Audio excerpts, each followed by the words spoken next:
My mother smiled before the doctor had even finished explaining how my daughter might die.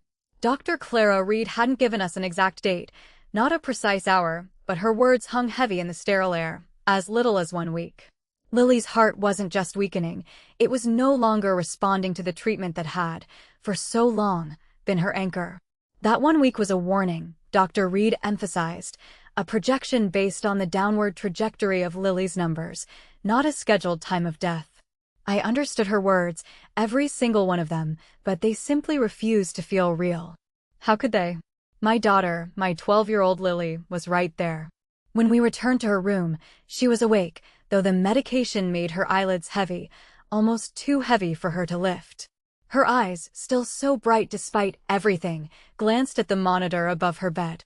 "Does it sound different?" she whispered, her voice barely audible. "Because I got worse?" I forced a smile, tucking the blanket around her shoulders. "Machines are just noisy, sweetheart," I said, knowing even as the words left my lips that I hadn't answered her question. We both knew it.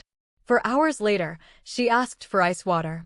Her lips were dry, cracked, and the soft, insistent double beep from the monitor had worked its way so deeply into my head that the sudden silence felt dangerous, a void waiting to be filled with something terrible.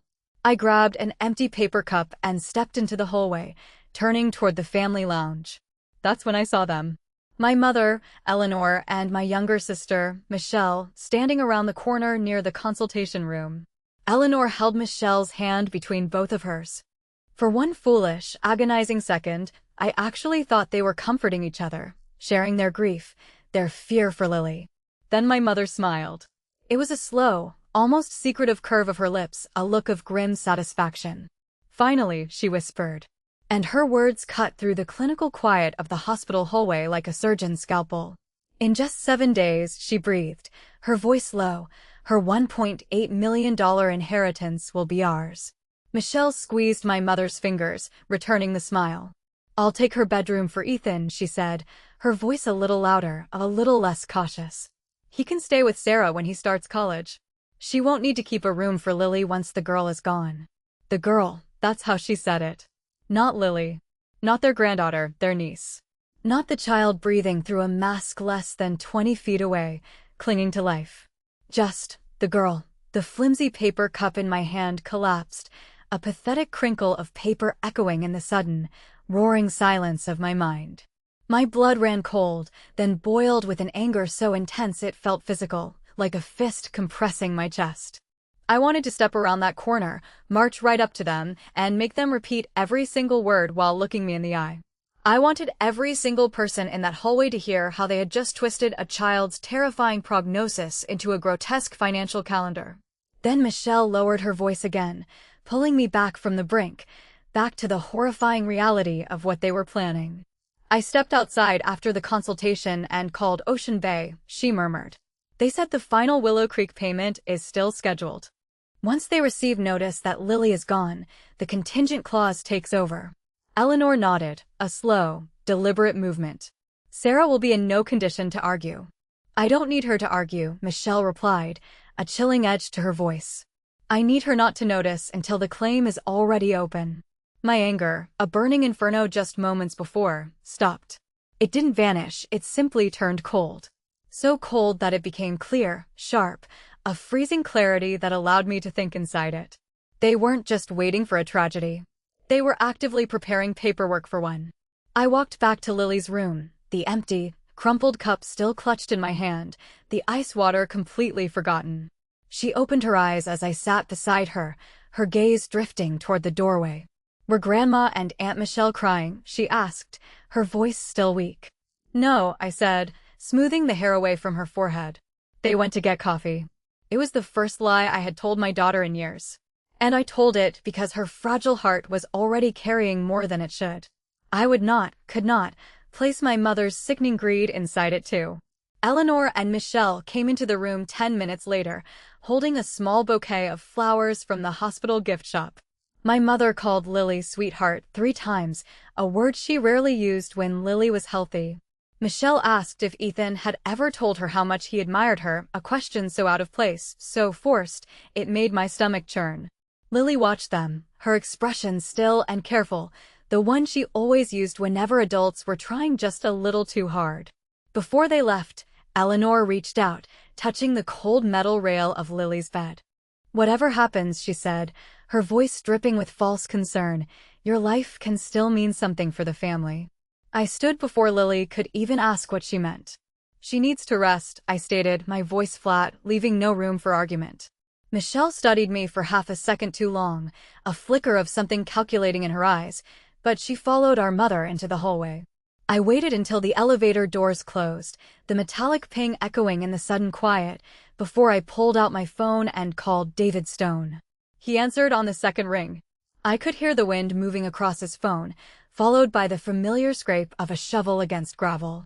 He was probably out in the nursery, working on one of Josephine's projects. "Everything all right at the hospital?" he asked, his voice rough but kind. "No," I said, the single word feeling like a boulder in my throat. "Please do me a favor." His voice changed then, the casual warmth replaced by a quiet intensity. "Name it," he said. "Back up every exterior camera at Willow Creek and at my house," I instructed, my voice low and urgent. "Save the gate logs. Keep every delivery slip, every courier envelope, every contractor work order. If my mother or Michelle comes, do not tell them I called." There was a pause on his end, a brief silence filled only by the distant beeping of Lily's monitor. "Do I let them through the service gate?" he finally asked. "Only as far as their paperwork legally allows," I replied, my gaze fixed on my sleeping daughter. "Nothing leaves. Not a plant, not a file, and not one single thing from Lily's room." "What am I protecting?" David asked, his voice a low rumble. I looked at Lily. She had fallen asleep again, one small hand curled on top of the blanket, as though she were holding on to something no one else could see. "Proof," I said, my voice barely a whisper. "Proof that she is still here." My mother and sister believed they had 7 days before anyone could stop them. They were wrong about the inheritance, wrong about the bedroom, and most of all, they were profoundly, sickeningly wrong about Lily. It didn't vanish, it simply turned cold. So cold that it became clear, sharp, a freezing clarity that allowed me to think inside it. They weren't just waiting for a tragedy. They were actively preparing paperwork for one.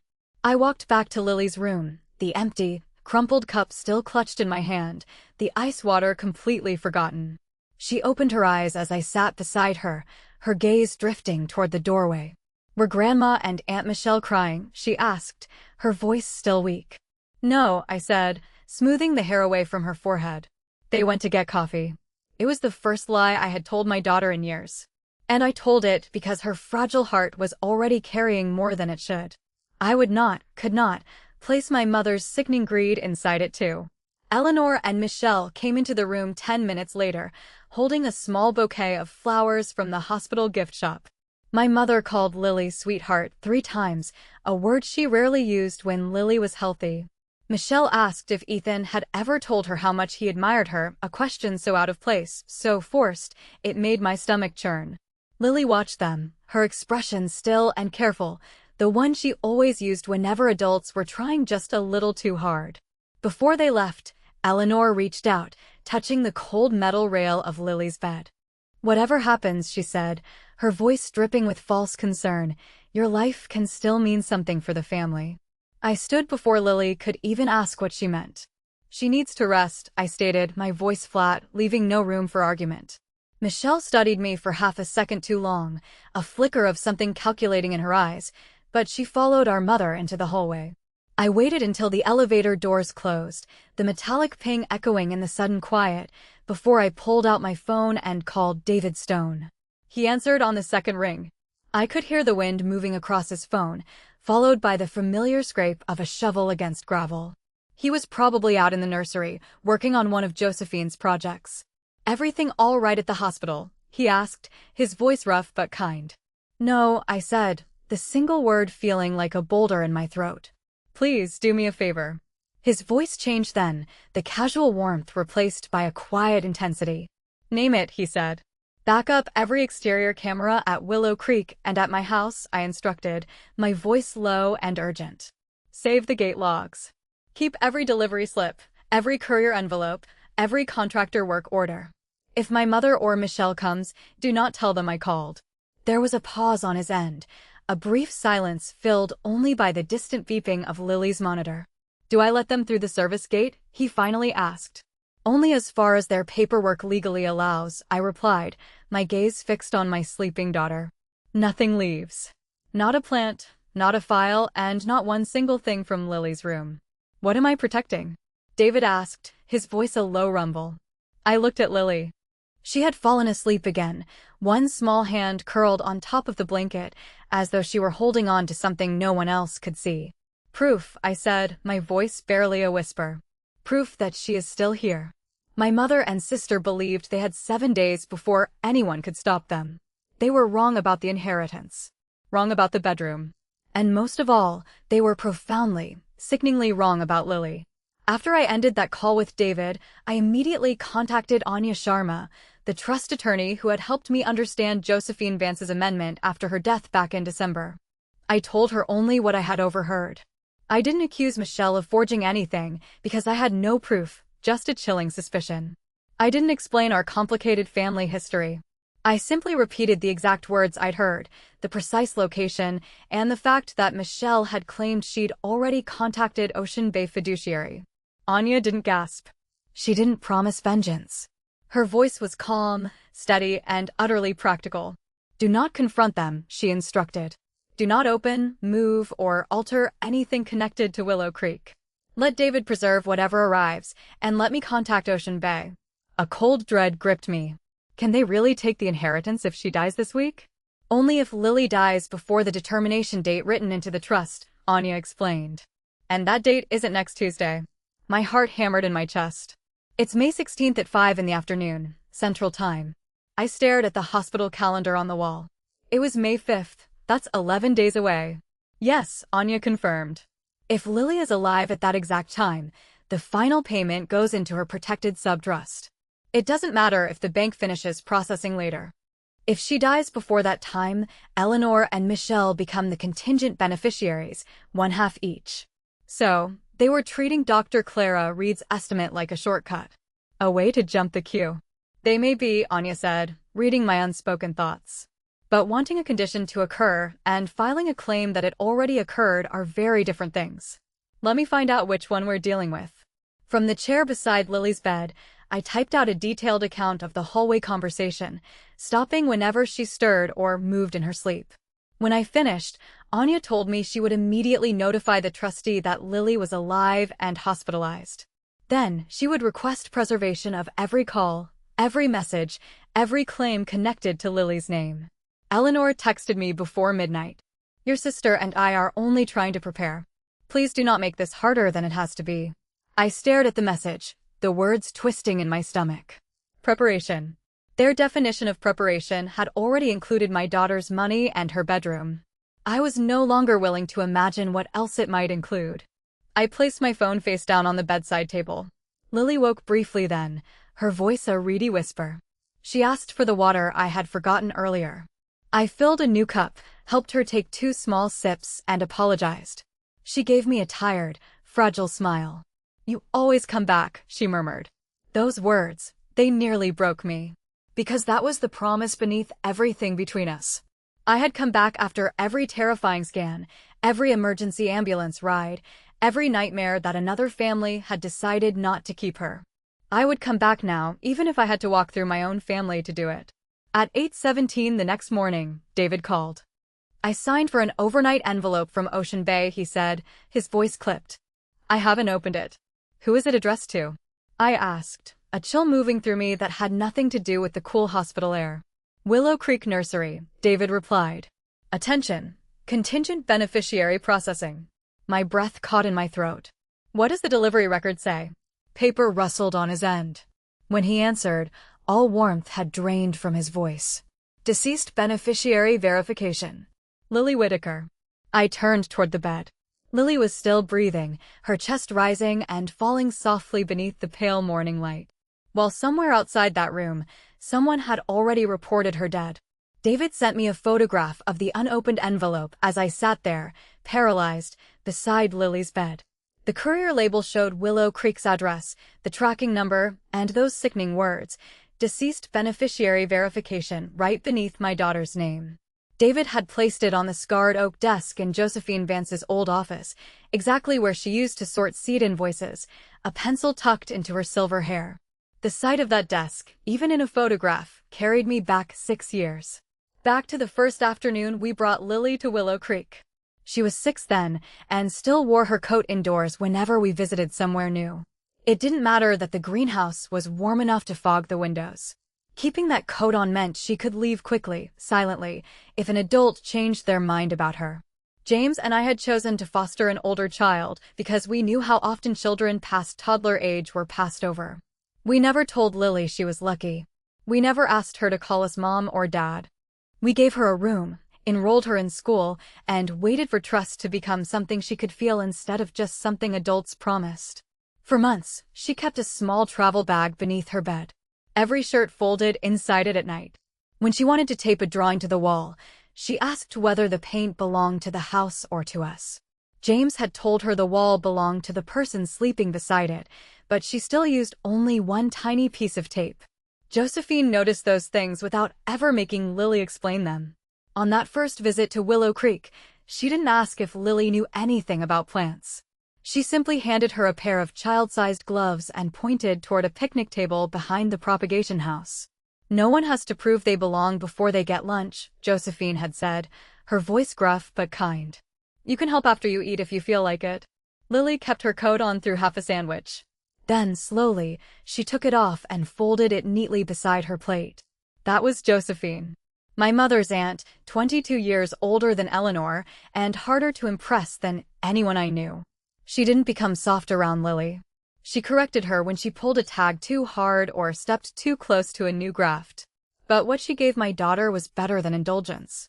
She spoke to her directly, as though a 6-year-old deserved the truth without being made to feel small. Lily adored the nursery because nothing there was expected to stay unchanged. She once watched David prune a young serviceberry and asked why anyone would cut something they wanted to keep alive. To help it carry its own weight, Josephine had answered. Lily thought about that for an entire week. As she grew older, she remembered the names of the seasonal workers, which one had a daughter studying nursing. She knew David took his coffee without sugar. She asked about root systems, not prices. When donors or buyers toured the property, she drifted toward the potting benches instead of the rare specimens Josephine displayed for visitors. Josephine chose Lily as the primary beneficiary of the final Willow Creek payment because of that bond, but not because Lily had performed for it. She had already treated Lily as family long before the amendment even existed. Her October 2023 amendment moved that payment to Lily, but it didn't rewrite every single branch of the trust Josephine had created in 2018. The older family fallback remained in place if Lily died before the determination date, which was why Eleanor and Michelle stood next in line. Anya later explained that Josephine had deliberately left me outside that fallback. She wanted to ensure no one could ever claim I benefited from losing my daughter. Josephine knew my mother and sister resented her choice. But she had mistaken their resentment for something smaller than danger. My mother and Michelle never understood the difference. They said Josephine had been influenced by me.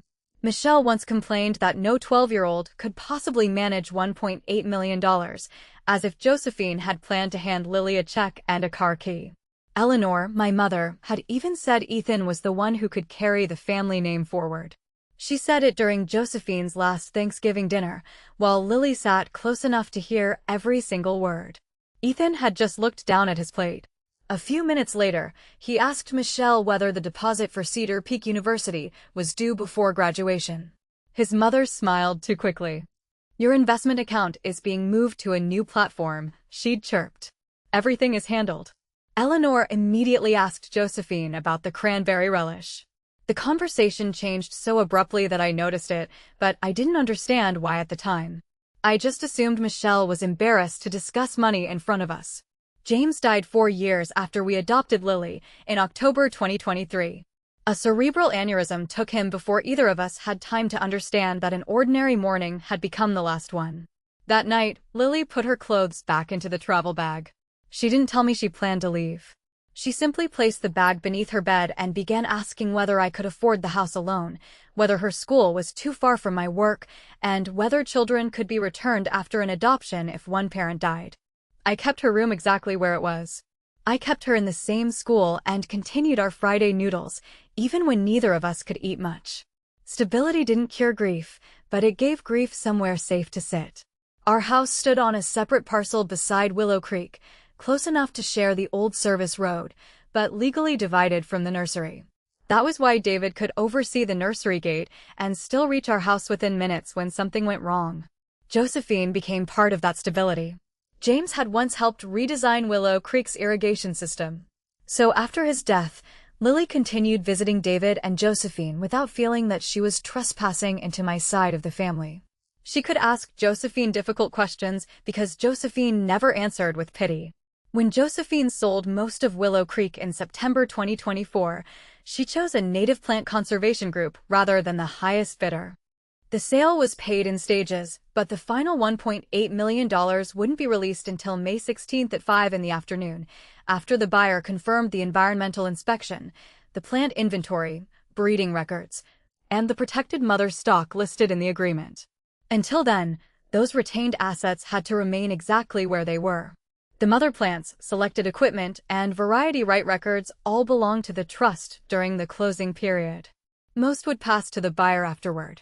None of them, absolutely none, belonged to Michelle. David had been appointed site custodian because he knew every greenhouse lock, every shipment, and every inventory sheet. That was why official trust mail still went to Willow Creek's registered operating address. And it was also why the person who reported Lily dead had wanted the envelope sent there. They thought a gardener would sign for it and just place it in a pile. Anya called while I was still looking at David's photograph of the envelope. She had spoken with Susan Hayes, the senior trust officer at Ocean Bay Fiduciary. "Tell David not to open anything," she said, her voice tight. "He should photograph the envelope exactly where it was received, preserve the courier record, and keep it secured." "He already has," I told her, my heart thumping. "Good," she replied, relief evident in that single word. Susan confirmed the envelope was generated after a death notification call yesterday. I looked at Lily.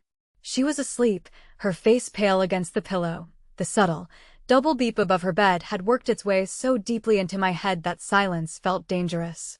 "Does that mean someone can take the money?" I asked Anya, my voice barely a whisper. "No," she said, her tone firm. "If Lily is alive at 5 in the afternoon on May 16th, Ocean Bay places the payment into the protected subrust Josephine created for her future. Eleanor and Michelle received nothing." The structure sounded so much like Josephine. She hadn't just given Lily a prize. She had built a fence around a future a child should never have been expected to defend alone. Anya continued, explaining that the nursery's retained assets also had to remain untouched until closing. Moving the mother stock or the records could jeopardize the sale itself. "So, the envelope, it's part of a claim?" I pressed. "It's a verification request," Anya clarified. "Ocean Bay still requires certified proof and additional review." The call didn't transfer anything. It simply created a record. I asked whether Susan knew who had called. There was a brief, almost imperceptible silence before Anya answered. "Ocean Bay preserves incoming call data." The notification came from the main office number of Michelle's college consulting company. The room seemed to narrow around me, the walls pressing in. The caller also asked that the successor beneficiary packet be sent to Willow Creek instead of your home. Michelle hadn't chosen the nursery by accident.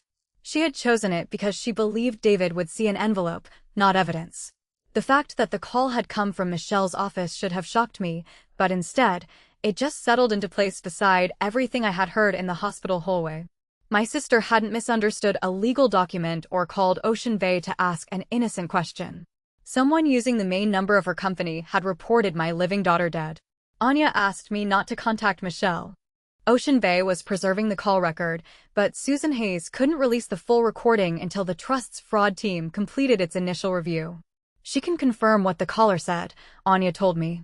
"Lily was reported as having died yesterday morning." The caller requested the successor beneficiary packet and asked that it be sent to Willow Creek. I looked at the clock above Lily's bed. Yesterday morning, my daughter had been awake enough to complain that the hospital gelatin tasted like a wet envelope. What happens now? The notification opened a claim file and paused the final distribution review. It didn't change the beneficiary.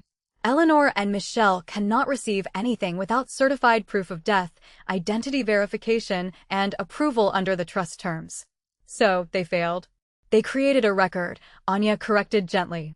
That may become more important than whether their first attempt worked. Ocean Bay needed confirmation that Lily was alive, but Anya was careful about how we provided it. She didn't send medical records or details about Lily's condition.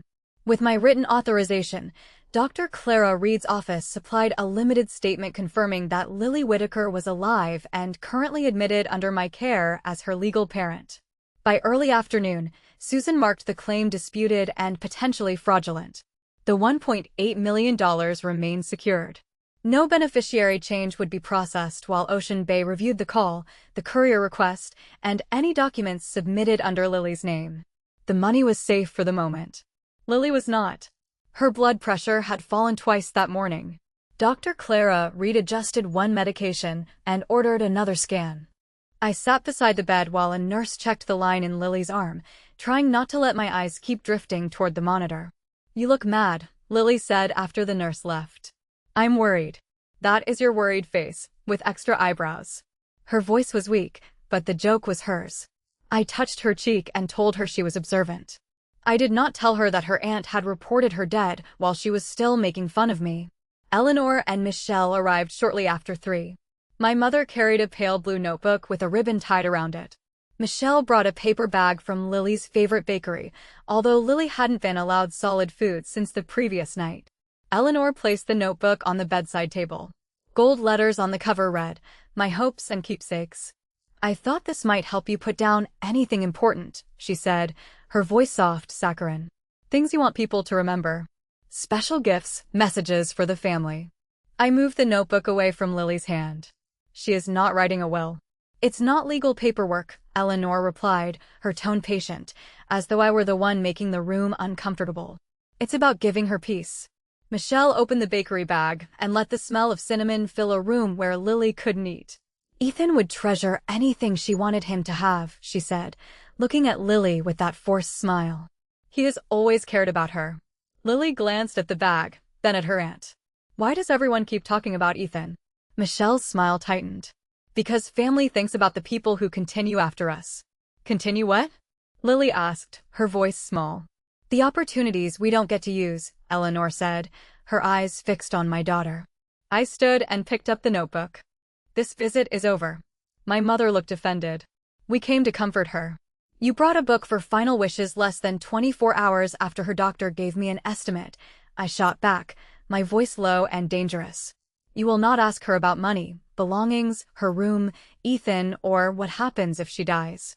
Michelle crossed her arms. "You are making something ugly out of kindness." I opened the door and held it until they left. Eleanor paused beside me, lowering her voice so Lily wouldn't hear. "You cannot protect her from reality." "No," I said, meeting her gaze. "But I can protect her from people who are trying to use it." My mother's face hardened. She followed Michelle down the hallway without saying goodbye to Lily. After the door closed, I threw the bakery bag away and placed the notebook inside a cabinet. Lily watched me until I returned to the chair beside her. "Aunt Michelle only visits when she wants to talk about Ethan," she said. "Is he in trouble?" I couldn't tell her about the false death report, but I would not lie again. "There are adults trying to make decisions about money that belongs to your future," I explained, choosing my words carefully. "You don't need to solve that. You don't need to promise anyone anything while you are sick." Lily picked at the edge of the blanket. "If I really die, I don't want Ethan punished because his mom is weird about money." The gentleness of it hurt more than anger would have. Even now, she was trying to make her disappearance useful. I took her hand carefully, avoiding the sensor on her finger. "If that day comes, we will decide with love. But you are alive. Nobody gets to divide your future while you are still fighting for it. What if I do want to help him? Then it should be your choice, made when no one is standing beside your hospital bed waiting for an answer." She nodded, but her eyes remained on our joined hands. "I don't want people to think I was selfish." "You are 12 years old and fighting to stay alive. Keeping your own future is not selfish." A nurse came in to check Lily's blood pressure. While she worked, I asked to speak with the charge nurse privately.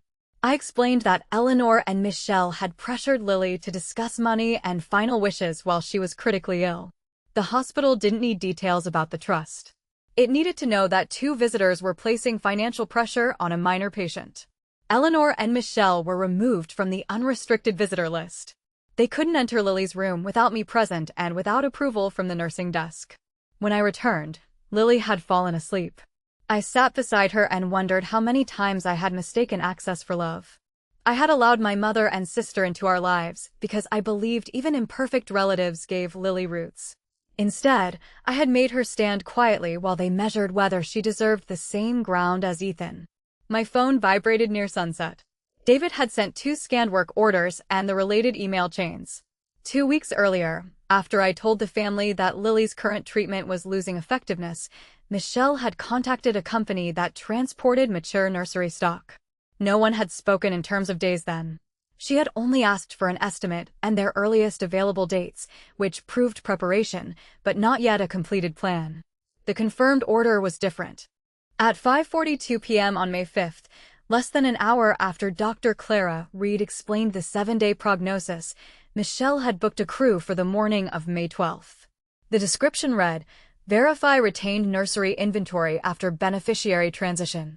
The second work order came from a residential moving company. Michelle had requested a quote 2 weeks earlier for clearing a bedroom and moving boxed property into storage. At 5:49 p.m. on May 5th, she confirmed the same date. Under job description, she had written, "Clear Lily room for Ethan Rowe before summer term near Cedar Peak University." Ethan was 17. He had never asked to live in my house, and he did not know his mother had assigned him my daughter's room. I looked at the timestamps again. The plan had not begun when Eleanor smiled in the hallway. That was only the first moment I had seen it. They had been waiting for a reason to press send. The confirmed work orders stayed open on my phone while Lily's blood pressure fell for the second time that night. Michelle had booked both crews within an hour of hearing that my daughter might have only 7 days left. She had not waited for a second medical opinion, a change in treatment, or even darkness to fall before assigning Lily's room and Josephine's property to other people. I wanted to call her and force her to explain every line. Instead, I turned my phone face down when the nurses entered. One of them adjusted the medication supporting Lily's heart, while another checked the line in her neck. The monitor changed from its familiar double beep to a sharper warning that made my stomach tighten. Dr. Clara Reed came in shortly after midnight. She studied the latest scan and blood results before pulling a chair close to mine. "The medications are still supporting her circulation," she said, her voice quiet. "But they are not changing the process attacking her heart. Her cardiac function has declined again." What does that mean tonight? It means we watch her minute by minute. It also means I want to discuss an option that was not available when we spoke yesterday. An immunology specialist joined us early the next morning. They didn't present the treatment as a rescue waiting conveniently behind the next door. The drug was an immune-modulating therapy with limited adult data and only a small number of pediatric uses involving different underlying conditions. Lily had a biomarker pattern that made the doctors believe it might interrupt the inflammation damaging her heart, but no one could predict whether her body would respond. Dr. Clara Reed explained that the manufacturer had agreed in principle to release a dose from a regional treatment center. The hospital still had to request emergency single-patient authorization from the CDC, complete informed consent, notify the Institutional Review Board, and arrange transport. Even if every approval came through, the drug would not reach Lily for another 24 to 36 hours. "What happens if we do nothing?" I asked. Dr. Clara Reed did not soften her answer. "We continue the current support, but based on the direction of her numbers, I do not expect it to reverse the decline." "What happens if the new drug makes things worse?" "She could have a severe infusion reaction. It could increase her risk of infection or injure her liver. We would monitor closely, but I cannot promise we could reverse every complication." "Are you trying to cure her or buy time?" "At this stage, our first goal is to stop the immune attack long enough for her heart to recover some function. That may create time.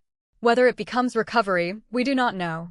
I had spent the previous day learning how quickly my family could turn uncertainty into ownership.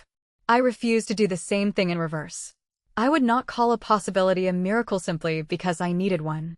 I asked Dr. Clara Reed to explain the treatment to Lily in language she could understand. My daughter was 12, frightened and exhausted, but the choice concerned what her body might have to endure. I wanted her voice included without making her responsible for comforting me. When Lily woke, Dr. Clara Reed told her the medicine might slow the part of her immune system hurting her heart. She also explained that it could make her feel worse before anyone knew whether it was helping. Worse, like throwing up? Lily asked. Possibly. You may have fever, chills, pain, or trouble breathing during the infusion. Could I die from it? Dr. Clara Reed paused before answering. There is serious risk. There is also serious risk if we continue exactly as we are. Lily looked at me. What do you want? I want you here, I said, my voice thick. But wanting you here does not give me the right to pretend this is easy. What if I try and it doesn't work? Then it doesn't mean you failed. Her eyes filled, though she blinked before the tears could fall. Would you be disappointed that I made everything harder for nothing? The question cut through every legal call and work order on my phone. Lily was still thinking like the 6-year-old who had kept her clothes packed because she believed care had to produce a return. I leaned closer. Loving you is not a contract. You do not owe me a result for staying beside you. She turned her face toward the window.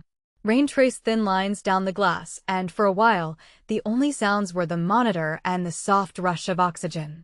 Josephine kept that little tree after everyone said it was dead, Lily murmured. I remembered the Japanese maple behind the propagation house. One spring, its branches remained bare long after the others had opened. A buyer told Josephine to remove it before a tour because it made the nursery look neglected. Josephine had scraped a tiny section of bark near the base and found green tissue beneath it. She told Lily that hope didn't mean pretending a sick tree was healthy. It meant checking whether the roots were still alive before deciding there was nothing left to save. Lily looked back at Dr. Clara Reed.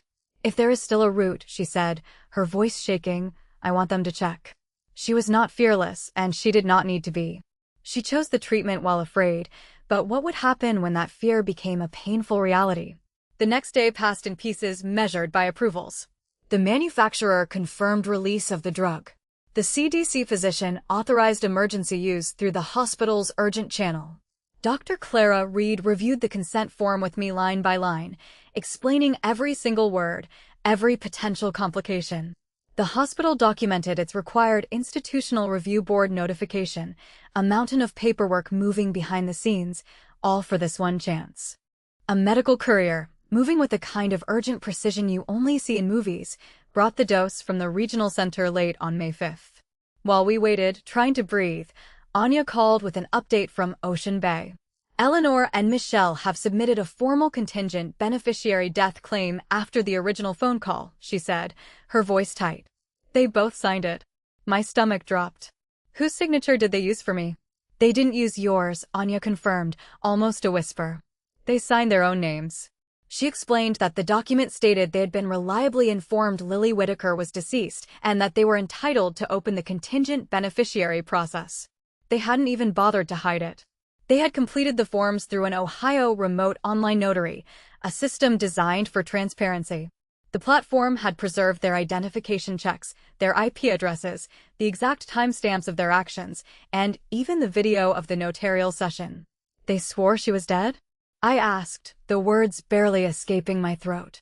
Under penalty of perjury, Anya confirmed, a hard edge to her voice. They created their own evidence themselves. I looked through the glass door at Lily while the pharmacy team prepared the infusion. My mother and sister, the women who had once held me, who I had trusted, had believed that avoiding my signature protected them. Instead, they had attached their own names, their own faces, their own devices, and their own voices to a statement they knew, beyond a shadow of a doubt, was false.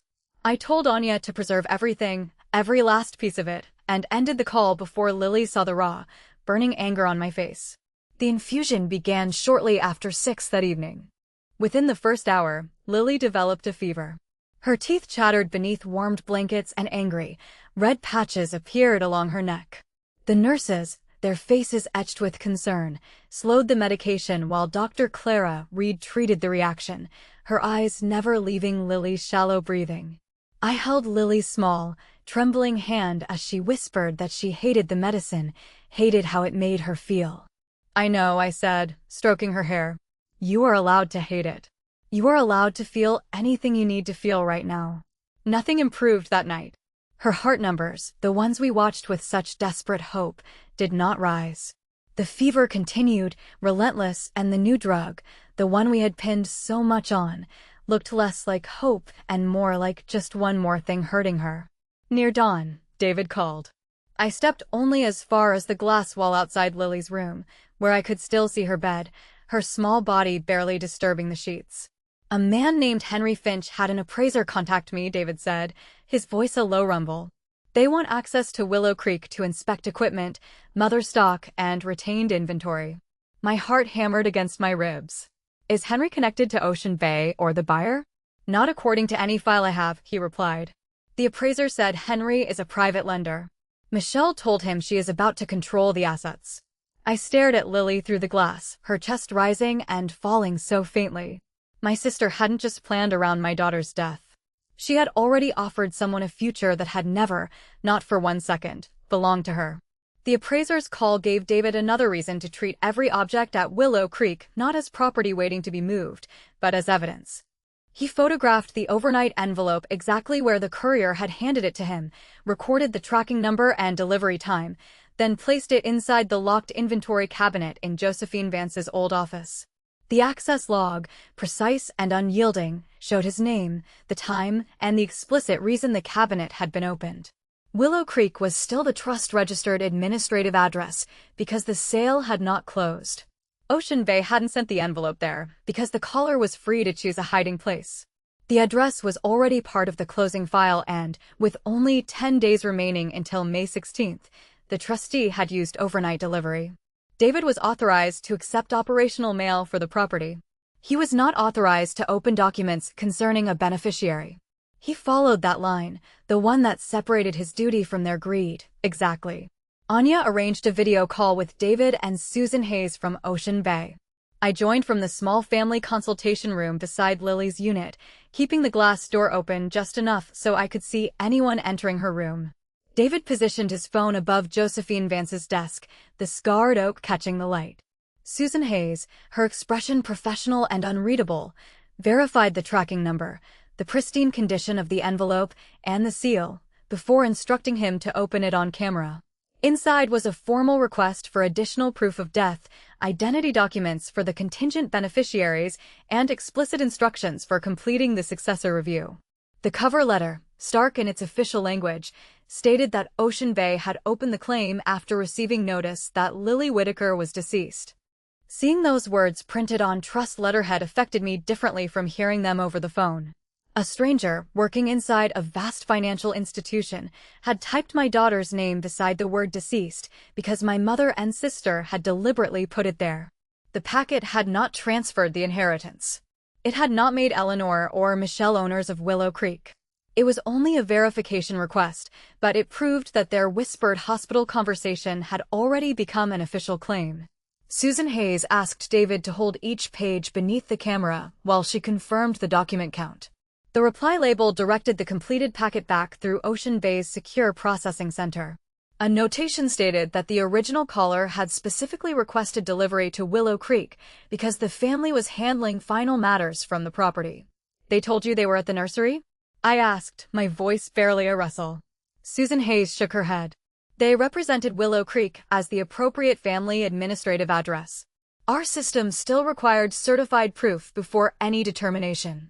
Anya told David to return the pages to the envelope and secure everything in the same cabinet. Ocean Bay would send a bonded courier to collect it as part of the fraud review. Less than an hour later, Michelle called him. David did not record the conversation. He didn't need to. He wrote a contemporaneous account as soon as it ended, noting the time, duration, and exact phrases he could remember. He read it to Anya before sending a signed copy. Michelle began by saying a private family letter had been delivered to Willow Creek by mistake. She asked David to place it inside Eleanor's old desk drawer until someone could collect it. David, ever steady, asked for the sender's name and tracking number. Michelle, without missing a beat, gave him Ocean Bay's name and the final 6 digits from the courier label.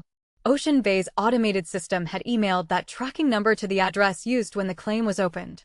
Her knowledge of it tied her directly to the request and proved she had been waiting for that envelope, watching for its arrival like a predator watches for its prey.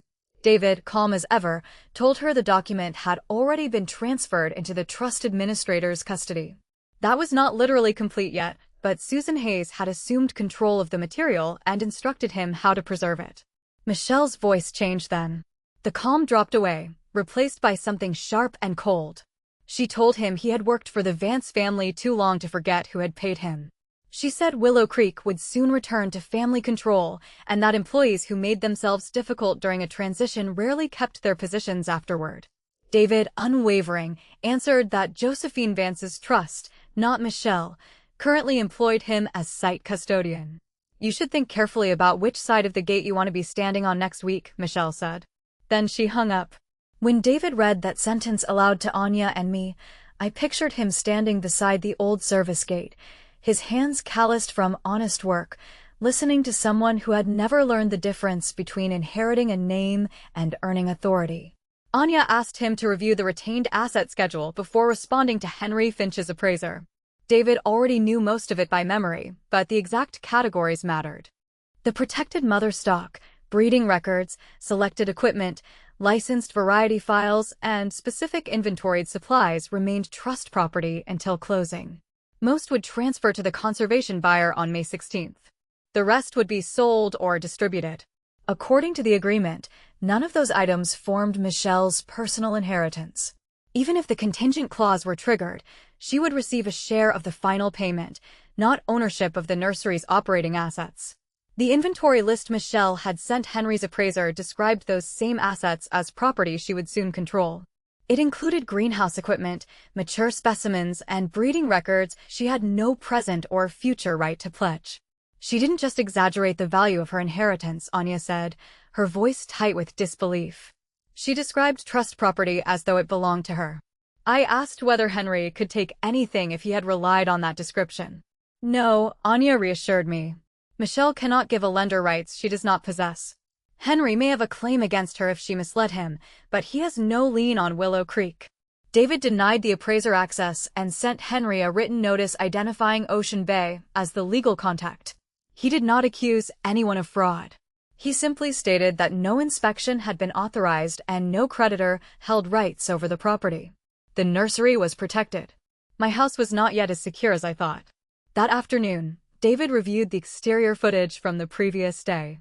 Eleanor had used the spare key I once gave her for emergencies, that key that symbolized trust, and entered my home while I was at the hospital.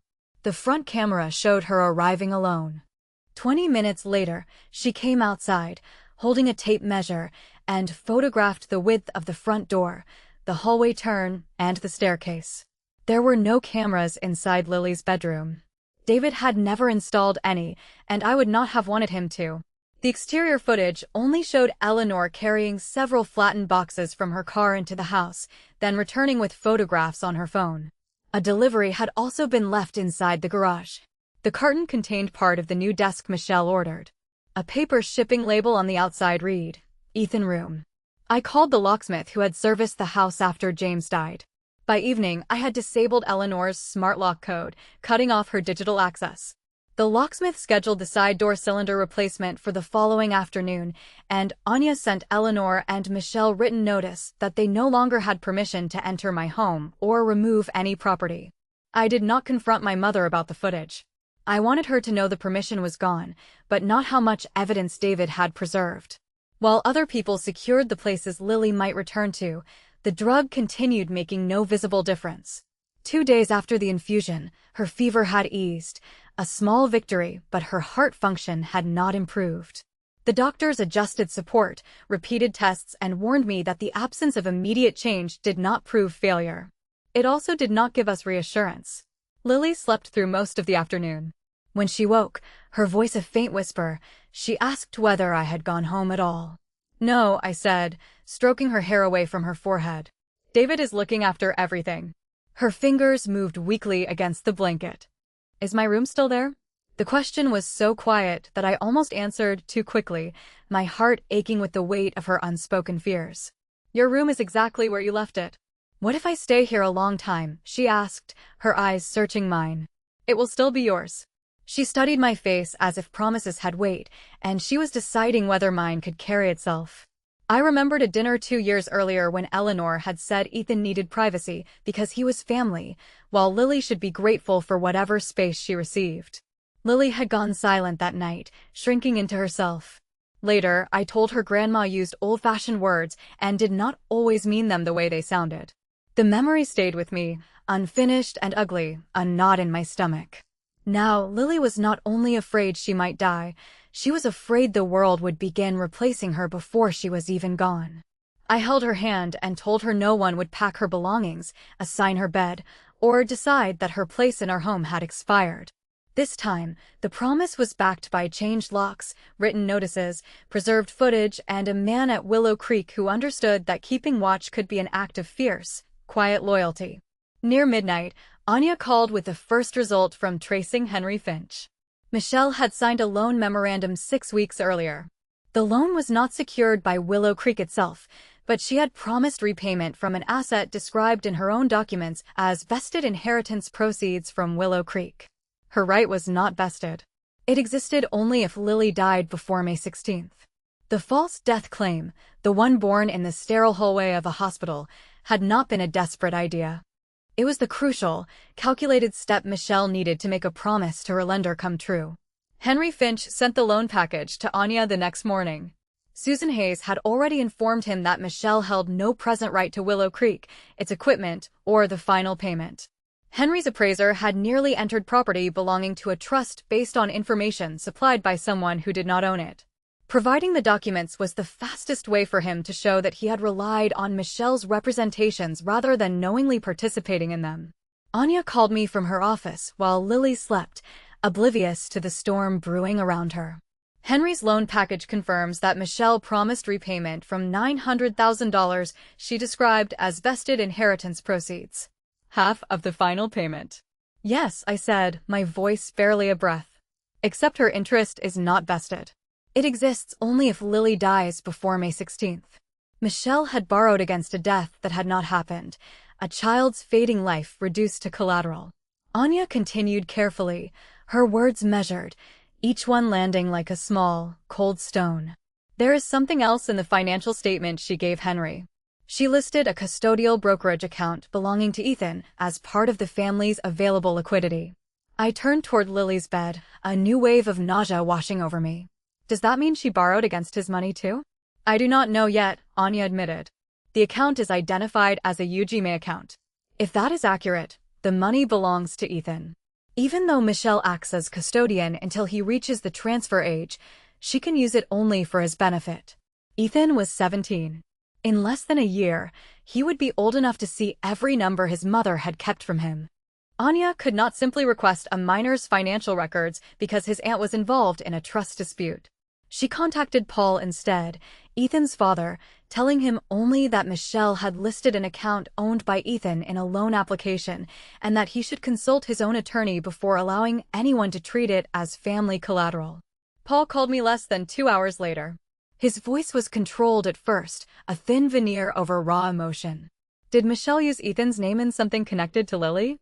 She used her expected inheritance as the repayment source, I explained. Anya told me Ethan's custodial account was also listed. She said that account was untouched. I did not know what answer he expected from me. I have never seen it. Paul took a breath that sounded painful, ragged. Neither have I. Not for almost 2 years. He had believed the statements were being delivered electronically to Michelle because she was the custodian. She told him she had moved the account to a lower-fee platform and that the college money was growing. Whenever Ethan asked about tuition or deposits, she had simply waved it off, saying everything was handled. After Anya's call, Paul contacted the brokerage and began the verification process as Ethan's father. The brokerage confirmed the account existed that afternoon, but would not release a full history to him informally. He hired a lawyer, a sharp, no-nonsense woman, who served a formal demand for a custodial accounting. 48 hours later, the first transaction records arrived. The UGMA account had once held more than $110,000. Over the previous 2 years, Michelle had withdrawn large amounts and transferred them into her college consulting business.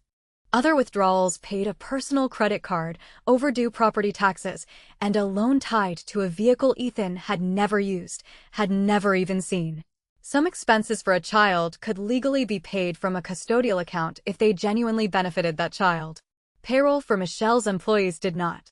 Neither did her personal credit card, nor the cost of maintaining the image she sold to other parents. She spent his future, Paul said, his voice flat with a terrible realization. The words were almost identical to what Eleanor had said about Lily, except Paul sounded as though he had finally understood what they meant. One set of transfers caught his lawyer's attention. More than $20,000 had moved first into Eleanor's account under the description Family Bridge. Within days, most of it went directly to Michelle's company. My mother had not merely discovered Michelle's crisis in the hospital hallway. She had already helped hide it, had been complicit in the theft. Paul told Ethan only what his lawyer believed he needed to know. Michelle had used money belonging to him, listed his account in a private loan application, and was involved in an attempt to claim Lily's inheritance. I was not present when he told him. Paul called me afterward because Ethan wanted one question answered, and Paul did not know how to answer it himself. Did she need Lily to die before she could tell me what she did? I closed my eyes, the question echoing in the quiet room. No, I said, my voice heavy. She could have told him the truth at any time. That's not what he meant. I knew Caleb was asking whether his mother had needed another child's death to replace the future she had taken from him. Paul's voice cracked for the first time, betraying the raw emotion beneath his controlled facade. He thought she was helping him apply for scholarships because she wanted him to be independent. Now he knows she was afraid someone would ask to see the account. Ethan did not offer to help me punish his mother. He did not ask for Lily's money. Through his lawyer and with Paul present, he signed a short statement saying he had not authorized Michelle to use his name or account in any loan request, knew nothing about the false death claim, and did not consent to receiving property intended for Lily. I told Anya not to place Ethan in front of Eleanor or Michelle unless the legal process required it. He was another child whose future had been treated as a tool by the adults claiming to protect him. I would not turn him into my witness simply because his mother had turned him into her excuse. That evening, a fragile shift occurred. Lily's numbers stopped falling. Dr. Clara Reed showed me the trend without smiling, her expression cautiously optimistic. Her heart function had not recovered, but it had not worsened during the previous 12 hours. One medication supporting her blood pressure had been reduced slightly, a tiny but significant step forward. Is the treatment working? I asked, my voice thin with suppressed hope. It may be changing the inflammatory process, she said, her words careful, precise. Stability is encouraging, but it is not recovery. We need more time. I held on to the distinction, to the fragile line between hope and expectation. Lily was still critically ill. She still needed oxygen, continuous monitoring, and medications that could not be stopped. I did not call Eleanor or Michelle. Their access to medical updates had ended when they used my daughter's prognosis as a financial opportunity. When Lily woke, she noticed something in my face, a subtle change I hadn't realized was visible. Did something happen? Your numbers did not get worse today. She looked toward the monitor, then back at me. That sounds like a very careful way to say good news. It is the amount of good news we have. She accepted that more easily than I did. After a few minutes, she asked whether Ethan knew about the inheritance. He knows his name was used in things he did not agree to. Was he helping his mom? No, her shoulders relaxed against the pillow, a small sigh escaping her lips. Does he still get to go to college? His father and a lawyer are protecting what remains and finding out what happened. Ethan will have choices, even if they are not the choices his mother promised him. Lily stared at the blanket, picking at a loose thread. I just don't want him to think I took something from him. You did not. His mother took from both of you in different ways. Near sunset, Anya forwarded a message from Henry Finch. He had suspended any additional funding to Michelle, but he still intended to document the condition of the property she had represented in his loan package. His attorney had arranged for an inventory team to arrive at Willow Creek on the morning of May 16th. They had been instructed not to touch anything and to remain outside the gate unless Ocean Bay authorized entry. That was the same morning Michelle had booked the nursery transport crew. It was also the morning her movers were scheduled to clear Lily's bedroom. The seventh day was no longer only a medical deadline. It had become the precise point where three separate plans were about to collide around a child everyone but me had already treated as absent, as gone, as merely a condition to be met, But what would happen when those plans came crashing down?